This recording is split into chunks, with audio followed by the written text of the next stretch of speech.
하나님은 선악과를 따먹고 범죄한 하와에게 이렇게 말씀하셨습니다. 여긴 나오죠 지금. 저 화면이 지금 다 꺼져 있었는데 내가. 자, 창세기 3장 16절 시작. 안 나와요? 예. 시작. 내가 내게 잉태하는 고통을 크게 더하리니 내가 수고하고 가축을 당할 것이며 너는 남편을 원하고 남편이 너를 살릴 것이니라. 그리고 그 남편 아담에게는 이렇게 말씀하셨어요. 창세기 3장 17절입니다. 시작. 내가 내 아내의 말을 듣고 내가 내게 먹지 말라 한 나무의 열매를 먹었은즉 나는 너로 말미암아 그를 먹고 너는 내 평생에 수고하여 그 손을 먹으리라. 땅이 내게 가시덤불과 엉겅퀴를 낼 것이라. 과연 이 말씀대로 아담의 후손들은 이 세상을 살아갈 때에 세상 살기가 참으로 녹록지 않다는 것을 뼈저리게 깨닫게 됩니다. 이렇게 힘들고 어려운 삶을 가리켜서 욥은 욥기 7장 1절에서 이렇게 말합니다. 시작. 이 땅에 사는 인생에게 힘든 노동이 있지 아니하냐. 그의 날이 품꾼의 날과 같이 아니하겠느냐. 아멘. 여기 보면 노동이라고 해놨는데 전에 우리가 보던 개역 성경에는 전쟁이라고 번역을 했어요. 전쟁. 그러니까 이 땅에 사는 인생에게 전쟁이 있지 않겠느냐 그러는 거예요. 세상 사는 게 얼마나 힘들면 사는 걸 전쟁이라고 표현을 했겠습니까? 여러분도 그러잖아요. 사는 게 전쟁 같다고. 정말 세상은 하루하루 사는 게 전쟁같이 힘듭니다. 공부 힘들어요? 쉬워요? 힘들죠. 왜 저 애들이 얘기 안 하고 이쪽에서 얘기하나? 지금 공부를 하고 계시니까. 사업 힘듭니까? 안 힘듭니까? 우리 사업하는 분들이 얘기를 해야 되는데 사업 힘들죠. 직장 생활도 그에 못지않게 하루하루 전쟁같이 힘들죠. 정신적 고통을 극복하는 거 이것도 힘듭니다. 그래서 공황장애, 우울증이 얼마나 무섭습니까? 요새 이거에 무너지는 사람이 참 많아요. 또 역경과 환난을 견뎌내는 것도 힘듭니다. 질병과의 싸움도 참 힘들어요. 그런데 이것들이 아무리 힘들다 한들 이 세상에 자녀 교육만큼 힘든 건 없습니다. 왜냐하면 자녀의 교육은 부모의 뜻대로 되지 않을 때가 훨씬 더 많기 때문이에요. 공부도 직장도 사업도 어느 정도 내 계획대로 얼추 돼갈 때가 옵니다. 내 뜻대로 이것이 돼갈 때가 와요. 그런데 자녀 교육만큼은 그게 안 돼요. 얘네들은요 이렇게 순진한 얼굴 하고 앉았지만은 어디로 튈지 모르는 럭비공들이에요. 예. 가만 놔두고 보면은 요 길 그대로 갈 것 같은데 어느새 들고 보면 저쪽에 가 있고. 그래서 이 세상 모든 일에는 노력의 대가가 바로 나타나지만요. 자녀 교육에 있어서는 기대한 만큼의 결과를 거두지 못할 때가 훨씬 더 많은 겁니다. 역사상 부모들이 자기의 자녀들에게 엄청난 노력과 애정을 쏟아놓는데도 불구하고 만족할 만한 결과가 나오지 못하니까 톨스토이가 그런 말을 했어요. 자녀는 너희들은 귀 막아도 돼. 자녀는 고통일 뿐 그 이상도 그 이하도 아니다. 여기 수긍하십니까? 아니에요? 그렇다고 해서 우리가 자녀 교육을 포기할 수는 없잖아요. 자녀들이 참 교육하는 게 어렵고 힘들고 한다 해도 우리가 자녀 교육을 포기할 수 없어요. 왜 포기할 수 없느냐? 성경은 우리에게 말씀합니다. 이 자녀가 누구냐 하면은 하나님이 우리에게 주신 기업이기 때문이다. 시편 127편 3절에 보면 그렇게 말씀합니다. 자녀는 여호와의 주신 기업이요 태의 열매는 그의 상급이로다. 여러분 사업하는 사람들 최선을 다해 사업합니다. 맞아요, 틀려요? 우리 여기 이복범 집사님도 사업을 하시는데 설렁설렁 안 해요, 사업. 우리 김시은 집사님도 와 깜짝 놀랐는데 설렁설렁 안 해요. 여기 하는 분들. 조그만 가게를 하는 분들도 절대 그냥 에요 뭐 오면 오고 말면 말고 그렇게 안 합니다. 최선을 다합니다. 장사하는데. 그래서 밤낮으로 일해서 직원들 월급 주고요, 자재비 주고 그거 가지고 남은 거 갖고 생활하고 자녀들 교육시키는 거예요. 예. 여러분의 부모님들이 그렇게 여러분들을 지금 키우고 있어요. 여기 다 큰 친구들도. 그러면서 기업을 번영시켜 나가는 것처럼 하나님이 우리에게 주신 기업이기 때문에 우리가 자녀를 기를 때 설렁설렁 기르면 안 돼요. 에휴, 들어오면 들어오고 말면 말고, 뭐 무소식이 희소식이라고, 뭐 살아있으면 들어오겠지. 그렇게 기르면 안 된다는 거예요. 우리가 교육이라는 수단을 가지고 최선을 다해서 자녀들을 양육해 가야 합니다. 이런 관점에서 오늘 본문은 우리에게 모범적인 자녀 교육이 뭔가를 우리에게 소개를 해주는데, 특별히 창세기 25장에서 28장까지를 통해서 먼저 몇 가지를 생각해 보려고 합니다. 자, 첫째로 야곱의 가슴 속에는 태어나기 전부터 야망이 꿈틀거리고 있었다는 거예요. 창세기 25장 26절을 보면은 에서가 태어날 때에 뒤이어 야곱이 태어나는데, 그때 야곱이 에서의 발 뒤꿈치를 잡았다 합니다. 그래서 그의 이름을 야곱이라 지었다고 했어요.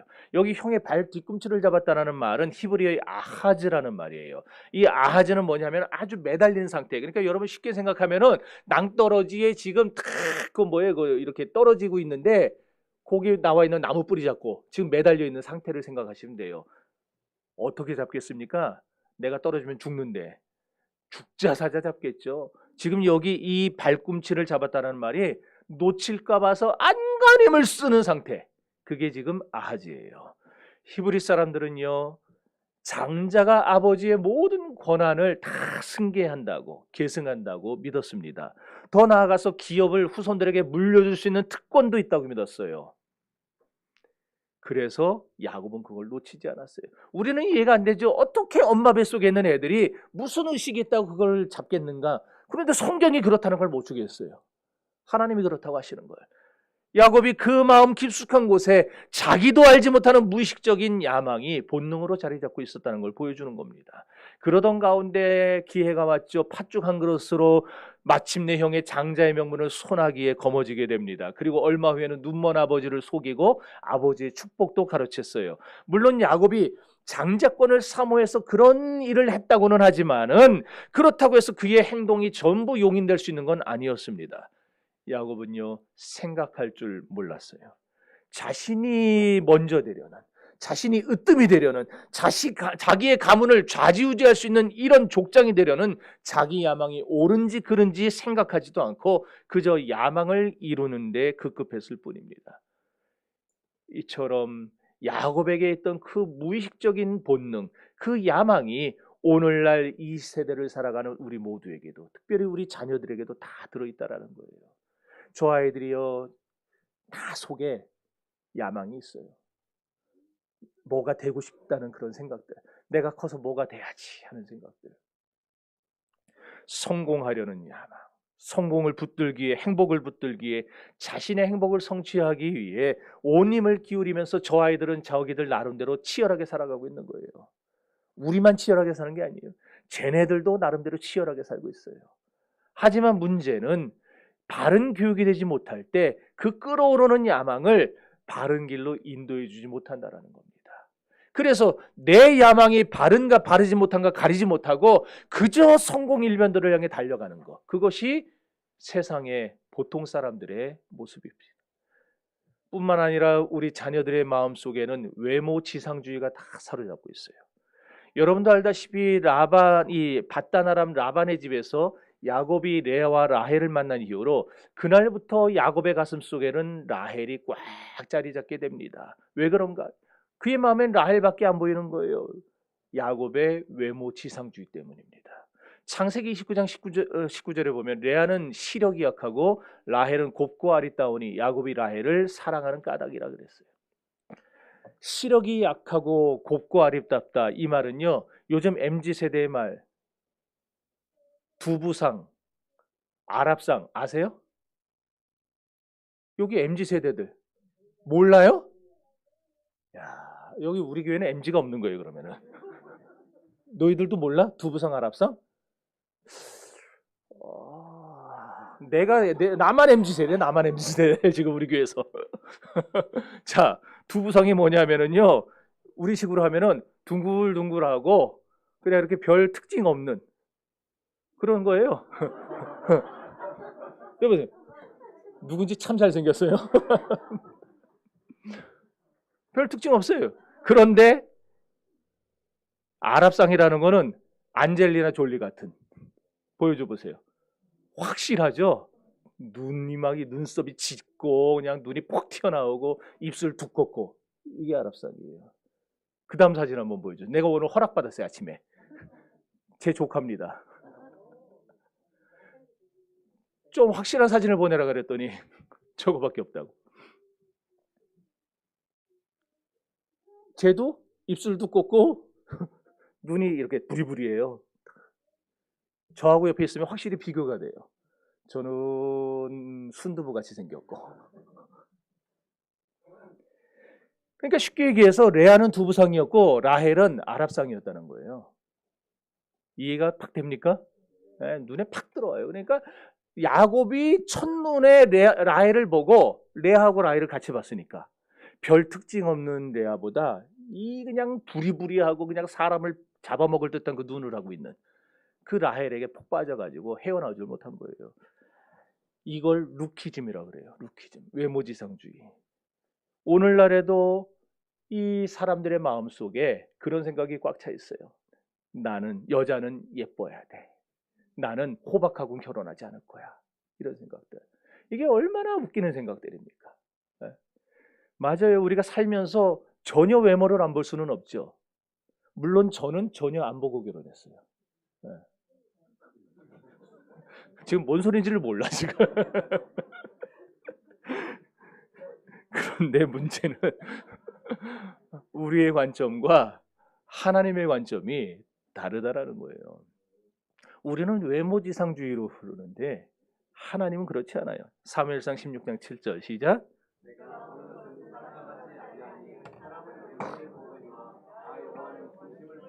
그렇다면 우리도 사람을 볼 때에 결혼의 대상을 볼 때 뭘 봐야 되겠어요? 정말 봐요, 여러분들? 아니요 그러잖아요. 아니요 그러잖아요. 우리가 사람 볼 때에 마음속에 무엇이 들어있나 봐야 돼요. 그 속에 과연 누가 들어있나를 봐야 돼요. 신앙이냐 세상이냐 하나님이냐 돈이냐 우리가 이걸 봐야 되는데 야곱은 외모지상주의에 빠져가지고 넋을 잃고 살았어요. 여러분 레아는요 믿음이 괜찮은 여자였어요. 레아는 자식을 7을 낳았는데 루벤, 시몬, 레위, 유다, 이사갈, 스불론, 딸 디나까지. 근데 이 이름들을 다 하나님 중심으로 이름을 줬어요. 자식들을. 이걸 보면 레아의 신앙이 꽤 괜찮았던 거예요. 이렇게 믿음 좋고 이렇게 중심이 바른 레아. 그러나 야곱은요 이런 믿음 있는 레아보다 그냥 예쁘고 심장을 뛰게 만들어주는 그런 라헬이 더 좋았다는 거죠. 그래서 그 라헬 하나 얻으려고 아내를 결국 넷이나 두는 타락한 생활을 하게 됩니다. 외모지상주의가 결국 야곱의 집에 얼마만큼 비극을 갖고 왔나 여러분 잘 아시잖아요. 형제끼리 서로 못 죽여 한다리고 자식들은 살인자가 되고 외모지상주의는 이렇게 여러분의 자녀들을 괴롭히고 파괴한다는 사실을 알아야 됩니다. 요즘도 그런 생각을 갖고 사람들이 있어요. 남자는 돈이 있어야 되고 여자는 예뻐야 된다. 그래가지고 얼마나 많은 성형외과가 그냥 문전이 닳고 있는지 몰라요. 수능 끝나면은요. 그리고 여름방학 되고 겨울방학 되면 강남에 있는 성형외과들이 얼마나 많아요. 그런데 거기가 다 예약이 차가지고 잡을 수가 없어요.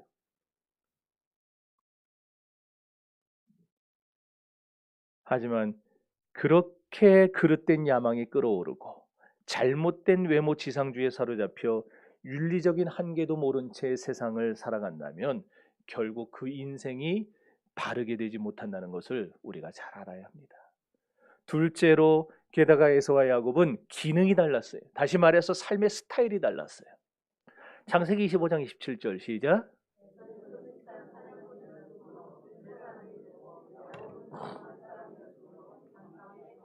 이렇게 기능이 달라요. 생활 양식이 달라요. 그러니까 가슴에 야망이 끌어오르고 외모 지상주의적으로 사는 아이들이 이렇게 다 다르니까 자식들을 교육할 때도 똑같이 교육할 수가 없어요. 다 달라요. 다 달라. 그러니까 힘든 거예요. 그럼 과연 우리는 자녀들을 무엇으로 교육해야만 하겠습니까? 인간의 잘못된 교육으로는 자식들을 바로잡을 수 없어요. 자, 28절 읽어봅시다. 시작.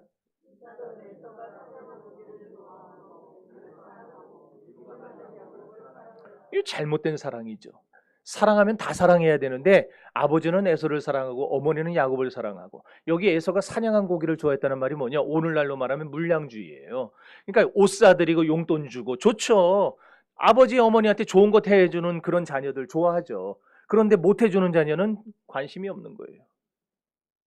공부 잘하는 자녀에겐 관심이 가고 공부 못하는 자녀에겐 관심이 덜 가고, 이게 물량주의 사고예요. 이런 잘못된 사랑이 결국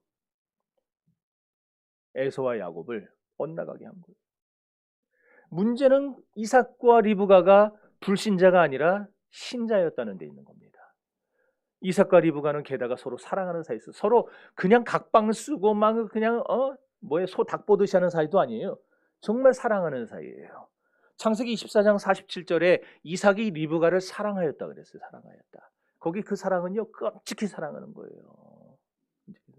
또 이삭과 리브가는 기도하는 사람이었어요. 창세기 25장 21절 이하에 보면은 이삭은 애를 못 낳는 리브가를 위해서 무려 20년을 기도했어요. 아내에게 아이 달라고 20년을 기도했다는 거예요. 그 정도로 기도하는 사람이었어요. 이렇게 기도할 줄 아는 사람, 사랑할 줄 아는 부모 밑에서 자라난 두 자녀였지만, 부모가 올바른 방식으로, 올바른 교육 방식으로 교육하지 않고 세상의 방식으로 교육할 때에 그 자녀들이 결국 잘못되게 됐더라는 거예요. 미국의 35대 대통령 존 F 케네디, 그 부친이요, 로비를 통해서 금주법이 해제된다는 정보를 빼냈어요. 그래가지고 남들은 준비 못하고 있을 때 양조장을 설립해서 억만장자가 된 사람입니다. 그래서 그 번 돈 가지고 자식들을 엘리트 코스를 밟게 했어요. 그래서 교회를 가는 것도 교회 가지 마, 공부해.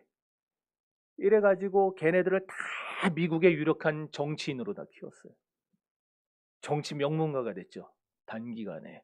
근데 여러분도 아시다시피 케네디의 가문은 지금 멸문당했습니다.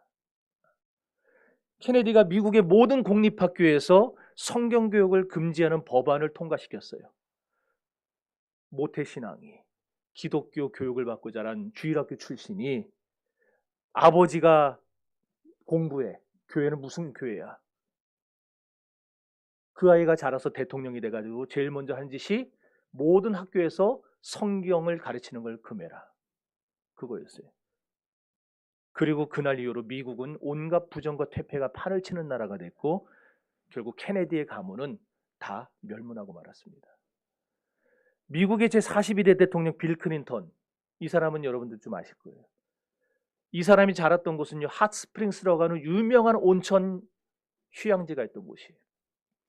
그는 매일 2km를 걸어서 학교를 통학을 했는데 공부를 꽤 잘해, 너무 잘했어요. 그러니까 나중에 로스쿨을 가고 예일 대학을 나오고 그렇게 했겠죠. 근데 그가 2km를 걸어 다니는 그 거리에 뭐가 있었냐면은 여관, 도박장, 술집, 이게 꽉 들어차 있었어요. 여기 독산 4동 걸어가는 거지. 매일같이 오고 가고 하면서 그 모습을 본 거예요. 술 취해서 나와서 해롱해롱대는 모습 보고, 도박하는 모습 보고, 여자들과 남자들이 음란한 모습을 하는 모습을 보고, 그러고 자랐어요. 결국 클린턴이 대통령이 된 후에 그가 뭐 때문에 낙마합니까? 스캔들 때문에 불명예를 뒤집어쓰고 미국 대통령 역사상 최초로 스캔들로 무너진 대통령이 되는 거예요. 2008년 우리나라에서 어린이날을 며칠 앞둔 서울의 어느 한 초등학생이 자기 방에서 목을 메고 자살을 했어요. 그 아이가 유서를 써놨어요. 유서 내용이 뭔 줄 알아요? 참 그거 보고 너무 마음이 아파서 울었어요. 나도 다른 아이들과 함께 놀고 싶어요. 경찰이 조사를 했더니 그 아이가 13개 학원을 다녔답니다. 일주일에 13개 학원. 이거는 EBS 2채널에서 나왔던, 방송됐던 내용이에요. 여러분 궁금하면 틀어보세요. 2008년도. 여러분 교육은 공부 기계를 만드는 게 아니에요. 품성이 좋은 인간을 만들어야 됩니다. 오스카 와일드는 하나님 없는 교육이란 현명한 악마를 키우는 일에 불과하다고 말했어요. 그렇습니다. 하나님 없는 교육은 자식을 마귀로 만드는 거예요. 여러분, 부모가 범하는 죄 중에 가장 무서운 죄가 뭔지 아세요? 두 가지입니다. 하나는 가르치지 않는 것이고 다른 하나는 잘못된 것을 가르치는 겁니다. 하나님 없는 교육이 현명한 악마를 키우는 일에 불과하다는 사실을 왜 모르십니까? 난폭한 망아지도 길들이면 명마가 되는데, 여러분이 만약 여러분의 자녀를 정말로 바르게 하나님 중심으로 교육한다면 나중에 이 아이들이 위대한 인물이 될 줄로 확신합니다. 참된 교육을 시키세요. 참된 교육. 그럼 참된 교육이 뭐냐? 참된 교육이란 하나님을 가르치는 겁니다. 하나님이 세상을 창조하셨고 너를 세상에 보내셨다고 가르치세요. 하나님이 온 우주의 주인이시고 하나님은 능력자시고 하나님이 세상을 주관하신다는 것을 여러분의 자녀들의 가슴속에 매일매일 가르치세요. 한나는 어린 사무엘의 손을 잡고 수소 3마리와 고운 가루 에바 하나와 또 포도주 한 부대를 가지고, 이거 우리 돈으로 한 사람이 2,300만 원이나 됩니다. 그걸 가지고 예물을 준비해서 실로에 있는 하나님의 성막을 찾아갔어요. 어린 사무엘이 한나에게 묻는 거예요. 무슨 헌금을 그렇게 많이 하냐요?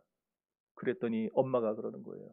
엄마가 오랫동안 아이를 못 낳았는데 하나님께 간절히 기도해서 너를 낳게 된 거야. 그래서 감사드리려고 하나님께 드리는 거야. 어려서부터 사무엘에게 감사의 정신을 가르친 거예요. 감사의 정신을. 뿐만 아니라 한나는 어린 사무엘을 하나님의 말씀을 배우며 하나님을 경배하는 사람으로 교육시켰어요. 이렇게 어려서부터 하나님을 가르치니까 어떤 일이 벌어졌는지 아세요? 하나님이 사무엘의 말이 한마디도 땅에 떨어지지 않도록 사무엘을 위대한 선지자로, 위대한 사사요 제사장으로 세워주셨다는 거예요. 여러분, 여러분이 하나님을 여러분의 자녀들 가슴에 심어주면 그 자녀들이 하나님의 사람이 돼서 세상을 지도할 날이 반드시 올 것입니다. 교육학자들에 따르면요, 1살부터 6살까지의 시기는 인간의 심성이 정리되는 시기래요. 또 7살에서 12살까지는 인생관과 가치관과 세계관과 국가관이 정립되는 시기라고 합니다. 얘네들이 아무것도 모르는 것 같아도 얘네들이 하루하루 그리고 한 주 한 주 말씀을 들어가면서 저희들의 마음속에 인생관이 정립이 되고 가치관이 정립이 되는 거예요. 따라서 자녀 교육을 학교와 학원에만 맡겨놓고 교회조차 보내지 않으면 애들이 어떻게 되겠습니까? 아무리 머리가 좋아도 하나님이 없는 사람은 짐승보다 못한 짓을 저지르게 되는 거예요. 여러분의 자녀들에게 하나님을 가르치세요. 하나님을 심어주세요. 그것이 여러분의 집이 잘 되고 번성하는 길입니다. 링컨의 어머니가 임종할 때 링컨과 그의 누나 세라에게 이렇게 유언을 했습니다. 사랑하는 아들아 딸아, 부자가 되기보다 성경을 읽는 것을 즐거워하는 사람이 되거라. 링컨은 어머니의 유지를 받들어서 평생 성경을 손에서 놓지를 않았습니다. 하나님은 이런 링컨을 세계 역사상 지금까지도 설문조사를 하면은 가장 존경하는 대통령 1위에 뽑힌다 그래요. 지금까지도 독보적인 1위입니다. 만약에 여러분이 여러분의 자녀에게 기능을 가르친다면은 여러분의 자녀는 뛰어난 기능이 될 것입니다. 그러나 하나님을 가르치면 하나님의 사람이 될 것이고 역사의 주인이신 하나님을 모시고 하나님을 기쁘시게 하는 사람이 될 것입니다. 사랑하는 성도 여러분, 자녀 교육에는 중간치가 없어요. 전부 아니면 전무입니다. 여러분이 자녀에게 하나님을 가르치면 전부를 얻게 될 것이고 하나님 없는 교육만 시키면 전부 잃어버렸다고 생각하시면 됩니다. 역사상 최고의 부자로 회자되는 록펠러는 생전에 5,000개의 교회를 건축했어요. 그리고 수많은 대학교를 지었습니다. 그가 86세 때 시카고 트리뷴지 기자가 인터뷰를 했어요. 회장님이 세계 최고의 부자가 될 수 있었던 비결이 뭡니까? 어머니의 가르침 때문입니다. 어머님은 늘 말씀하셨습니다. 하나님을 아버지라고 불러라. 그리고 너를 가르쳐 주시는 담임 목사님을 아버지라고 불러라. 오른쪽 주머니에는 모든 수입의 11조를 넣고 다니다 바로 하나님께 드려라. 기도로 하루를 시작하고 기도로 하루를 끝내라. 날마다 성경을 읽어라. 사람과 원수 맺지 말아라. 남을 돕고 인색하지 살지 말아라. 그리고 예배 시간에 맨 앞자리에 앉아라. 실제로 록펠러는 94세에 하나님의 부름을 받을 때까지 매주일 예배당 그 앞자리에 앉아서 94살 된 노인이 예배당 맨 앞자리에 앉아서 설교를 듣고 예배드린 걸로 유명합니다. 다음 주부터 이 자리 비워놓지 마세요. 제일 좋은 자리를 비워놓고들 저 뒤에 와서 기둥 뒤에 앉고 그러지 마세요. 여러분, 언제나 자녀들에게 나는 너의 육신의 부모지만은 아버지지만 담임 목사님은 너의 영적인 아버지야. 그렇게 가르칠 수 있기를 바라요. 그냥 아멘 안 하잖아요. 왜냐? 여러분을 위해 기도해 주죠. 가르쳐 주죠. 그리고 안수해 주죠. 권면해 주죠. 돌아봐 주죠. 금식하죠. 누가 그렇게 해요? 누가? 네.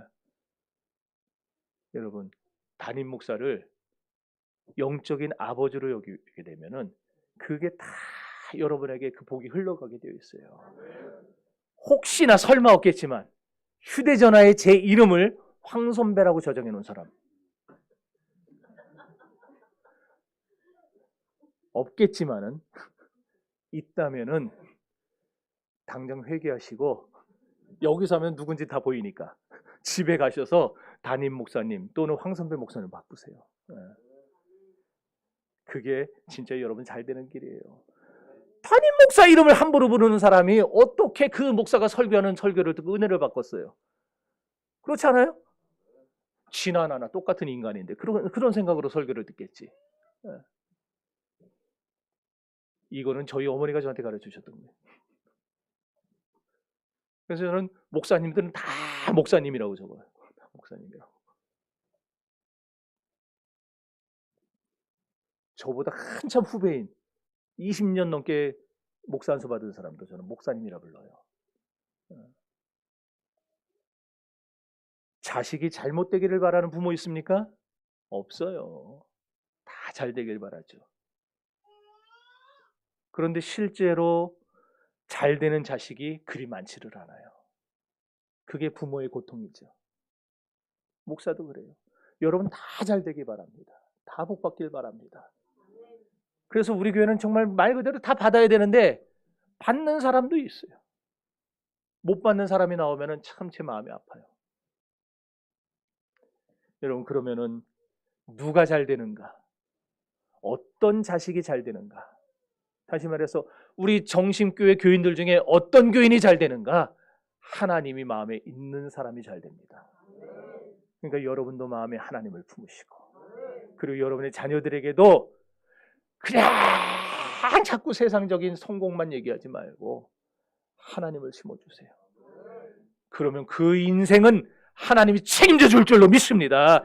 이삭과 리브가가 아들 야곱과 있었기 때문에 얼마나 젊은 날 고통을 많이 당했어요. 그러다가 나중에 드디어 깨닫게 됩니다. 젊은 날 야망을 품고 살던 야곱, 이 외모 지상주의로 살던 야곱, 자신의 기능대로 세상을 멋대로 살아가던 야곱을 자기 멋대로 교육을 하다가 드디어 자기의 교육 방법이 잘못됐다는 걸 깨달은 거예요. 그리고는 그 이후로 이삭과 리브가가 야곱을 불러 앉혀놓고 하나님을 가르쳐 줍니다. 그것이 오늘 우리가 읽은 본문 창세기 28장 1절에서 4절까지 말씀이에요. 다 같이 읽어봅시다. 시작. 이삭이 야곱을 불러 그에게 축복하고 또 전과에 이르되 너는 가나안 사람의 딸들 중에서 아내를 맞이하지 말지니라. 아람 나라 걸어서 내 대적국 고대에게 이르러 거기서 내 외삼촌 나발의 딸 중에서 아내를 맞이하라. 전능하신 하나님이 내게 복을 주시고 내가 생육하고 건설하게 하여 내가 여러 족속을 이루게 하시고 아브라함에게 허락하신 복을 내게 주시되 너와 함께 내 자손에게도 주사 하나님이 아브라함에게 주신 땅 곧 내가 거리라는 땅을 내가 차지하게 하시기를 원하노라. 아멘. 이삭은요 지난날 그렇게 자기 가슴에 못을 박은 이 야곱의 머리에 손을 얹고 축복해 줬어요. 여러분 오늘부터 여러분 속 썩이는 자식들도 축복해 주세요. 이놈의 새끼 그러지 말고 축복해 주세요. 자식 잘 되기를 축복해 주세요. 대드는 자식도 속 썩이는 자식도 위에서 축복해 주세요. 이삭은요 이 아들의 머리에 손으로 올려놓고 기도하는 거예요. 그러면서 3절에 뭐라고 합니까? 전능하신 하나님이 내게 복을 주시어 내가 생육하고 번성하게 하여 내가 여러 족속을 이루게 하리라 그랬어요. 여러분, 축복받으려면요 이삭처럼 가르쳐야 돼요. 뭐라고 했어요? 하나님을 의지하라는 말이에요. 누가 복을 줘요? 하나님이 주세요. 그러니까 누구를 의지하면 복을 받아요? 하나님 의지하면 복 받는 거예요. 이걸 가르쳐 줘야 돼요. 이거를 애들에게, 야, 너 정말 잘 되고 싶냐? 너 세상에서 복 받고 싶냐? 너 세상에서 정말 뛰어난 인생을 살고 싶냐? 하나님만 의지해. 그거 가르쳐야 돼요. 그러면은 그 인생 중심에 우리 지한이도 아멘 그러잖아요. 아이고 이쁘네. 여러분, 최고의 교육은 자식에게 하나님을 의지하고 살도록 만들어주는 겁니다. 이렇게 아버지의 축복을 받고 아버지의 가르침을 받았어요. 하나님을 의지하고 살아라 가르침 받았어요. 그 야곱이 루스 들판에서 하나님을 만나죠. 그리고 일평생 어떻게 됩니까? 하나님을 의지하는 사람으로 변화가 됩니다. 쓰러질 때 일으켜주시는 하나님, 기도할 때 응답해 주시는 하나님, 야곱을 이스라엘로 변화시켜 주시고 위기의 순간에 찾아와 도와주시는 능력의 하나님을 의지하며 살아갔어요. 실패할 수밖에 없는 인생을 성공하게 하는 능력은 어디서 나오느냐? 하나님의 은혜 속에서 나옵니다. 그러므로 최고의 교육은 하나님을 가르치는 겁니다. 오늘 이 어린이 주일을 맞아서 여러분의 마음속에, 그리고 여러분의 자녀 속에, 그리고 오늘 이 자리에 안 나온 여러분의 가정에 있는 자녀들의 마음속에 하나님을 가르치세요. 하나님이 그 아이들과 함께하며 그 아이들의 인생을 이끌어 가실 것입니다. 다 같이 기도합시다. 이 시간 기도할 때 전능하신 하나님,